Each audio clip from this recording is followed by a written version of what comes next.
High winds knocked out power in thousands of homes in Nova Scotia and Prince Edward Island Friday night, as people in Atlantic Canada began feeling the wrath of Fiona.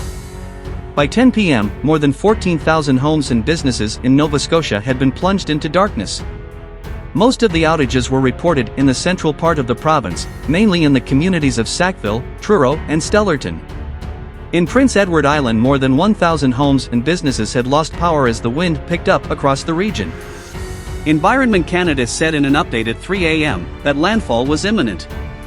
The storm was 123 kilometers southwest of Sydney and moving north at 65 kilometers per hour. It said severe winds and rainfall, large waves and storm surges were all occurring.